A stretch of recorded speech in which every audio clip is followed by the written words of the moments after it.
বদনজরের গোসল কিভাবে করবেন? আমরা অনেকেই বদনজরের গোসলটা করতে পারি না, অনেকের বদনজর লেগে যায়। এটা আপনি কিভাবে বুঝবেন? দেখবেন হঠাৎ করে বমি বমি ভাব আসে, চুল পড়ে যাচ্ছে, অতিরিক্ত চুল পড়ে যাচ্ছে, এরপর আপনার শরীর দুর্বল হয়ে যাচ্ছে, প্রায় সময় মাথা ব্যথা করে, অসুস্থ থাকেন, অস্বস্তি লাগে, নিজের কাছে কোনো কিছু ভালো লাগে না। এটা হচ্ছে বদনজরের লক্ষণ।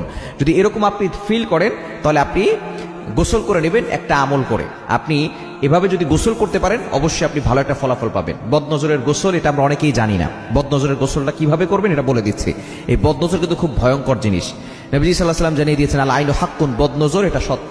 বদনজর একটা সুস্থ উটকে অসুস্থ করে রান্নার পাতিল পর্যন্ত নিয়ে যায় এবং একটা সুস্থ মানুষকে অসুস্থ করে কবর পর্যন্ত নিয়ে যায়। এজন্য বদনজর খুব ভয়ঙ্কর জিনিস। আমরা অনেকে শো অফ করি, এটা করি সেটা করি, এটার পোস্ট দেই সেটার পোস্ট দেই, মানুষকে ভাব দেখাই, এই আছে সেই আছে, এত কিছু দেখাতে যাবেন না। প্রাইভেট জিনিসগুলো গোপন রাখেন, কারণ অনেকের বদনজর লেগে যেতে পারে। অনেকের চোখ খারাপ, চোখ দিয়ে আপনাকে বাজে মন্তব্য করবে, দেখা যাবে যে আপনার বদনজর লেগে গেছে। এই জন্য এই বেশি শো অফ করতে যাবেন না। বর্তমানে বদনজরের যুগে আপনি শো অফ করতে যাবেন না। আপনি বদনজরের গোসলটা কিভাবে করবেন এটা বলে দিচ্ছি। প্রথমে আপনি অজু করে নেবেন। অজু করে আপনি একটা বালতিতে কিছু পানি নেবেন। এটা অবশ্যই টয়লেটে বসে করবেন না, টয়লেটের বাইরে বসে করবেন, কারণ বর্তমানে অ্যাটাচ টয়লেট বর্তমানে প্রত্যেকটা ঘরে ঘরে আছে, অ্যাটাচ বাথরুম আছে না। তো ওই বাথরুম থেকে বের হয়ে যদি আপনি আপনার একটা বালতি নিয়ে অজু করে আমলটা করতে হবে। অজু করে একটা বালতিতে পানি নিয়ে পবিত্র পানি নেবেন, এরপর আপনার 2 হাত বালতির ভিতরে দিবেন, অথবা বড় বল নিতে পারেন, অনেক গামলা আছে সেগুলো নিতে পারেন। এগুলো নিয়ে আপনি 2টা হাত রাখবেন।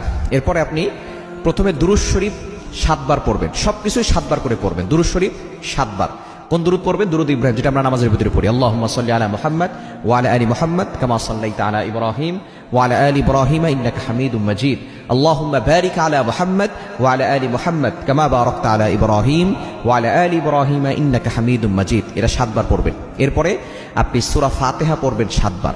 এরপরে আয়াতুল কুরসি পড়বেন 7 বার। এরপরে সূরা ইখলাস 7 বার, সূরা ফালাক 7 বার, সূরা নাস 7 বার। এরপরে শেষে আবার দুরূদ শরীফ 7 বার পড়ে আপনি ওই পানিতে ফু দিবেন। হাত তো পানিতে আছে, আবারও ফু দিবেন। এরপরে ওই পানিটা দিয়ে আপনি পানি অ্যাড করতে পারেন, অথবা ওই পানি দিয়ে আপনি গোসল করবেন। গোসল করলে ইনশাআল্লাহ আপনার বদনজরের গোসল হয়ে যাবে। এই গোসলটা করলে আপনি বদনজর থেকে বেঁচে যাবেন। এবং নতুন করে যাতে করে কেউ বদনজর করতে না পারে, এই ক্ষেত্রে আপনি 5 ওয়াক্ত নামাজ পড়বেন এবং আয়াতুল কুরসি আর 4 কুল সূরা কাফিরুন, ইখলাস, ফালাক, নাস এটা পড়ে আপনি আপনার বুকে ফু দিবেন আর হাতে ফু দিয়ে পুরো শরীরে হাত বুলিয়ে দিবেন। শরীর বন্ধ থাকলে দুনিয়ার কোনো শক্তি আপনাকে ক্ষতি করতে পারবে না।